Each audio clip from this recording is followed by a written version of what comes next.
മഹാകുംഭമേളയിലൂടെ രാജ്യശ്രദ്ധ നേടിയ ഉത്തർപ്രദേശ് സ്വദേശിനി മൊണാലിസയുടെ വിവാഹവുമായി ബന്ധപ്പെട്ട വിവാദങ്ങൾ പുതിയ തലത്തിലേക്ക്.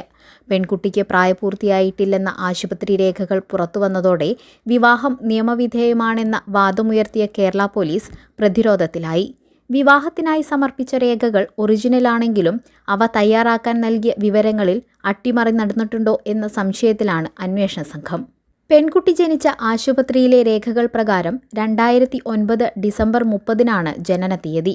ഇതനുസരിച്ച് വിവാഹ സമയത്ത് പെൺകുട്ടിക്ക് 16 വയസ്സ് മാത്രമേ പ്രായമുള്ളൂ. എന്നാൽ 2025 ജൂണിൽ ലഭ്യമാക്കിയ ജനന സർട്ടിഫിക്കറ്റ് പ്രകാരം പ്രായം 18 കടന്നിരുന്നു. ഈ സർട്ടിഫിക്കറ്റ് ഉപയോഗിച്ചാണ് ആധാർ, പാൻ കാർഡുകൾ നിർമ്മിച്ചിരിക്കുന്നത്. ആശുപത്രിയിൽ നിന്ന് ലഭിച്ച വിവരങ്ങളുടെ അടിസ്ഥാനത്തിൽ ആദ്യ സർട്ടിഫിക്കറ്റ് റദ്ദാക്കി പുതിയത് ലഭ്യമാക്കിയിട്ടുണ്ടാകാമെന്നാണ് പോലീസിന്റെ പുതിയ വാദം. പ്രായപൂർത്തിയായിട്ടില്ലെന്ന വിവരം മറച്ചുവെക്കാൻ രേഖകൾ ബോധപൂർവം തിരുത്തിയതാണോ എന്നതിൽ ദുരൂഹതയേറുകയാണ്. വിവാഹത്തിനായി ഹാജരാക്കിയ രേഖകൾ വ്യാജമാണെന്ന മധ്യപ്രദേശ് പോലീസിന്റെയും ദേശീയ പട്ടികജാതി കമ്മീഷന്റെയും കണ്ടെത്തൽ കേരള പോലീസിനെ വെട്ടിലാക്കിയിട്ടുണ്ട്. വിവാഹ രജിസ്ട്രേഷനായി പൂവാർ പഞ്ചായത്തിൽ നൽകിയ രേഖകളിൽ പിഴവില്ലെന്ന നിലപാടിലാണ് റൂറൽ പോലീസ്. എങ്കിലും ഈ രേഖകളുടെ ഉറവിടം കണ്ടെത്താൻ മധ്യപ്രദേശിൽ നേരിട്ടെത്തി അന്വേഷണം നടത്തണമെന്ന് തിരുവനന്തപുരം റൂറൽ SP ജുവനപ്പുടി മഹേഷ് DGPക്ക് നൽകിയ റിപ്പോർട്ടിൽ ശുപാർശ ചെയ്തു. വിവാഹത്തിന് സാക്ഷികളായി CPM നേതാക്കൾ പങ്കെടുത്തത് വിഷയത്തിന് രാഷ്ട്രീയമാനം നൽകുന്നു.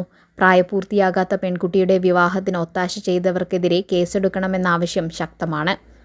21 ലക്ഷത്തോളം സന്തുഷ്ടരായ ഉപഭോക്താക്കളും 2 ലക്ഷത്തോളം തിമിര ശസ്ത്രക്രിയകളും പൂർത്തിയാക്കിയ മലബാറിലെ ഏക കണ്ണാശുപത്രി Al Salama high hospital, hospital road, Perinthalmanna.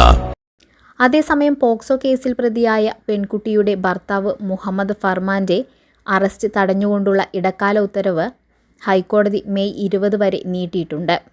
Kumbh Mela പെൺകുട്ടി ഒളിച്ചോടിയെന്ന തരത്തിൽ സോഷ്യൽ മീഡിയയിൽ പ്രചരിച്ച വീഡിയോ വ്യാജമാണെന്ന് തെളിഞ്ഞു. ഫർമാനുമായി രൂപസാദൃശ്യമുള്ള അരവിന്ദ് കുമാർ ജോഷി എന്ന യുവാവ് സോഷ്യൽ മീഡിയയിൽ ശ്രദ്ധ നേടാൻ ചെയ്ത പ്രകടനമായിരുന്നു ഇത്.